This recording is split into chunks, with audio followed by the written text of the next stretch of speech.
Notícia de última hora. O desaparecimento de 4 homens em Icaraíma acaba de ganhar uma nova reviravolta. Primeiro, a polícia encontrou um boné jogado no mato. Depois, surgiram indícios de um bunker subterrâneo e até uma casa misteriosamente abandonada entrou no radar da investigação. Mas agora, uma nova reviravolta no caso Icaraíma traz pistas que ninguém esperava. Será que esses homens foram executados e ocultados com frieza? Ou ainda podem estar vivos, presos em algum cativeiro secreto? Fique até o final, porque as últimas descobertas podem mudar tudo o que você pensava sobre esse caso. Tudo começou com um negócio mal resolvido. Alencar Gonçalves de Souza acreditava ter sido enganado na venda de um terreno para a família Buscariolo. Falava-se em R$ 1 milhão. Na prática, ele havia recebido apenas 250 mil adiantados. O restante seria pago em parcelas, mas o financiamento fracassou e o dinheiro nunca veio. Sem conseguir reaver nem mesmo o que já tinha entregue, Alencar pressionou os devedores. Chegaram a negociar o pagamento em 10 parcelas de 25. Dizem, mas nenhuma delas foi paga. O pagamento seria em 10 parcelas de 25 mil, mas nenhuma foi feita. Mesmo sem pagar, a propriedade foi transferida para um dos filhos de Antônio e registrada em cartório. A frustração crescia e em agosto ele decidiu que não esperaria mais. Foi então que buscou ajuda fora da cidade. Chamou Diego Henrique Afonso, de 39 anos, conhecido cobrador de dívidas no interior paulista. Diego aceitou, mas sabia que não podia ir sozinho cobrar uma quantia tão alta. Recrutou 2 amigos de confiança, Rafael Juliano Marascaut, de 43 anos, e Robisley de Oliveira, de 53. Homens com experiência em recuperar valores perdidos.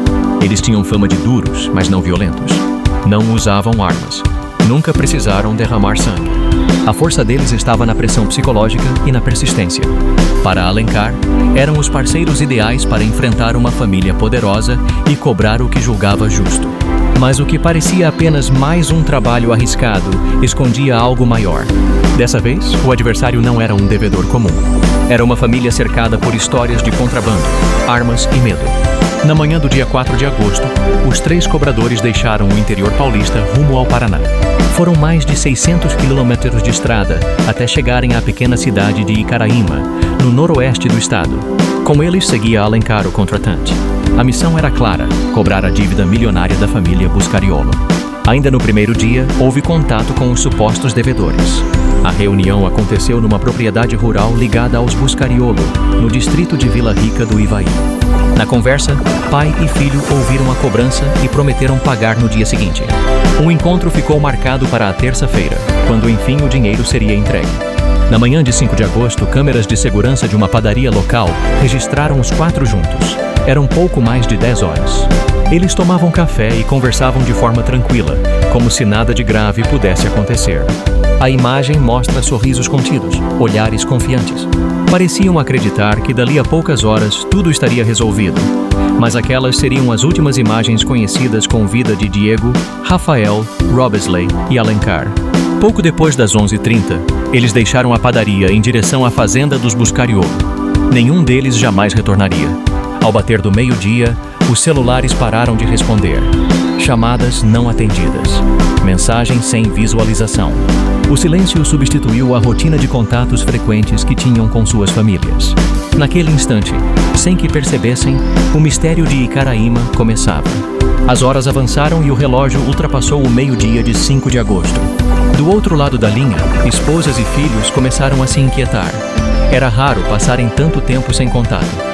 Para homens acostumados a cobranças arriscadas, a comunicação constante era quase uma regra de sobrevivência.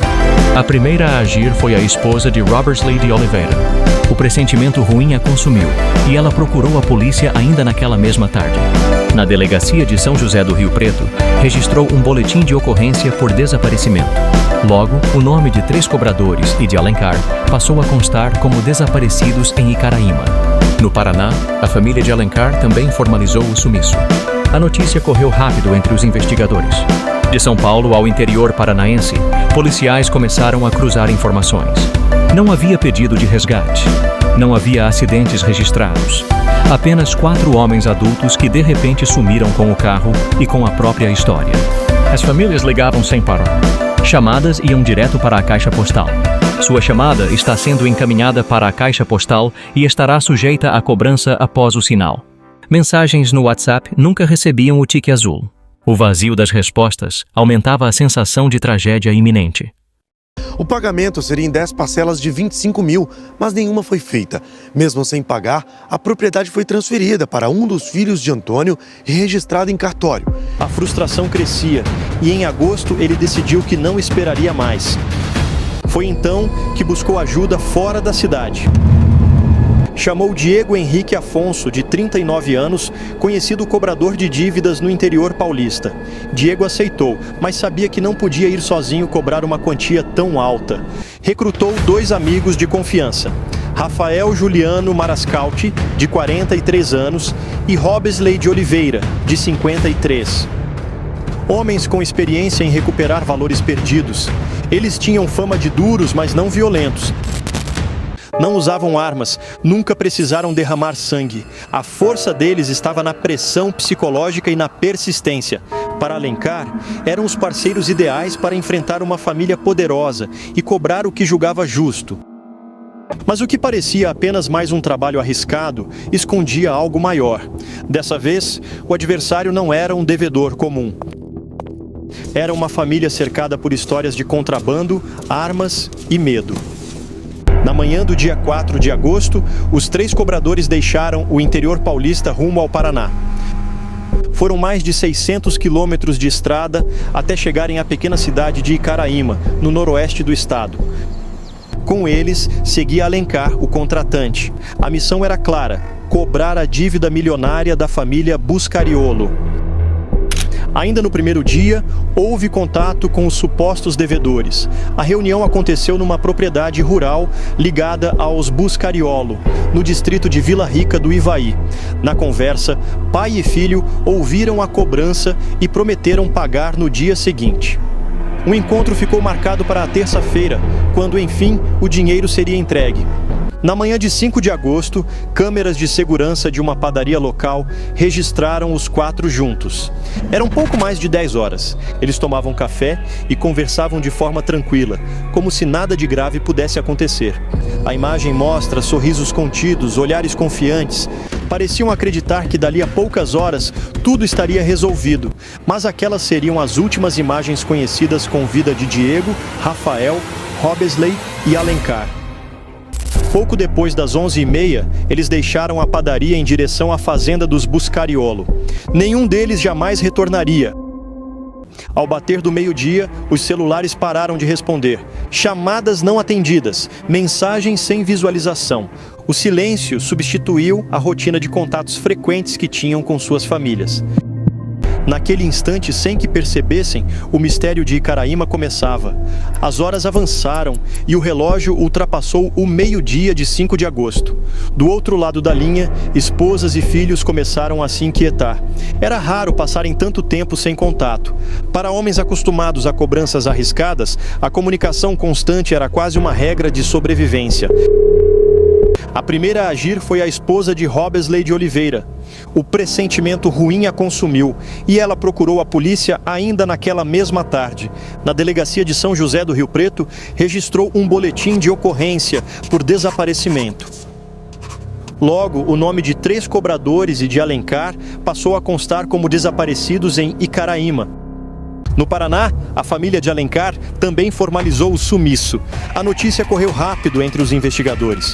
De São Paulo ao interior paranaense, policiais começaram a cruzar informações. Não havia pedido de resgate, não havia acidentes registrados.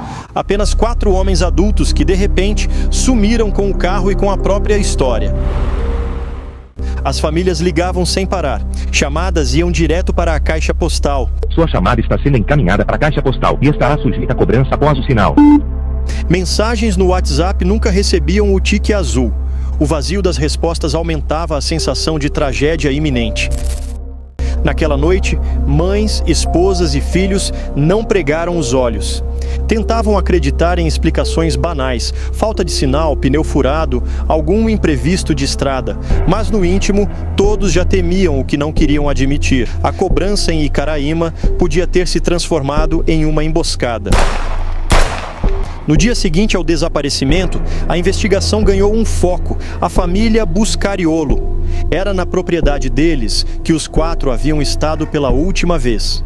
Policiais bateram à porta do sítio e encontraram ali 2 figuras centrais. Antônio Buscariolo, conhecido como Tonhão do Pesqueiro, 66 anos, e seu filho Paulo Ricardo, de 22.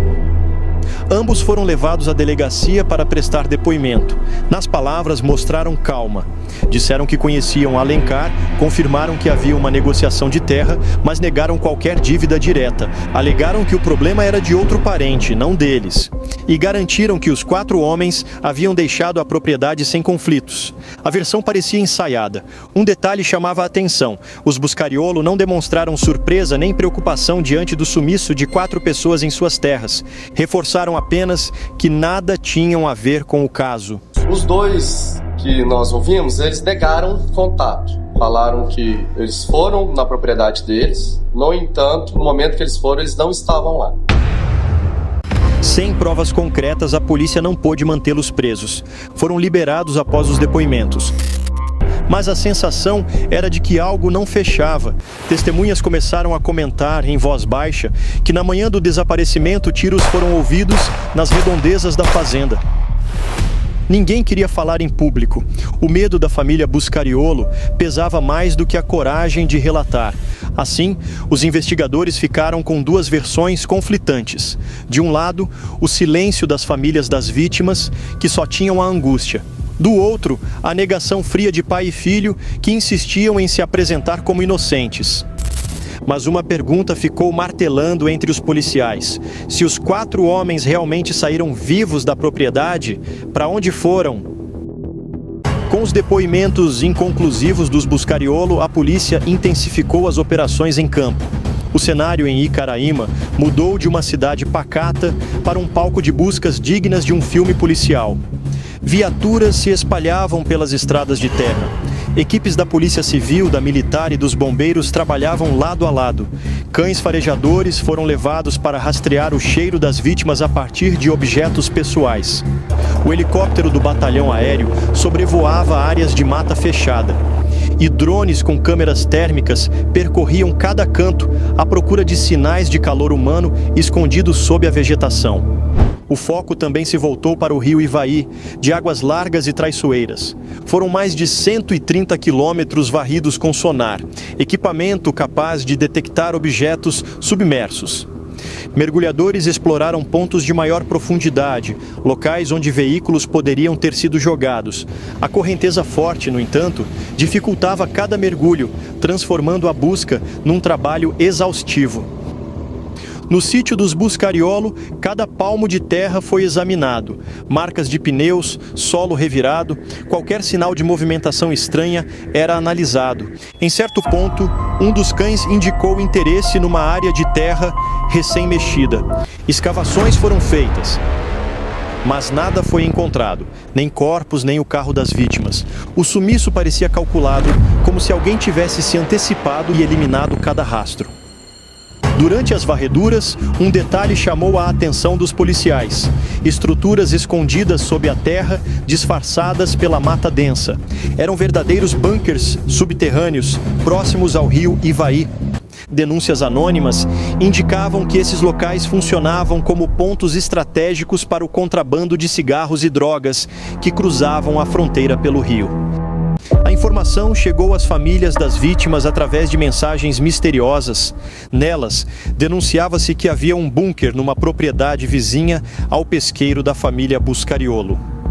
Segundo o informante, aquele lugar servia para estocar mercadorias ilegais vindas clandestinamente do Paraguai.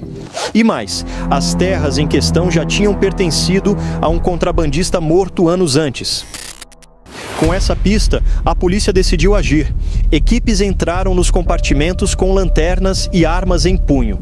O ambiente era sufocante, corredores estreitos, cheiro de umidade. A expectativa era encontrar algum vestígio dos 4 desaparecidos, ou pior, os próprios corpos. Mas após horas de operação, nada foi localizado.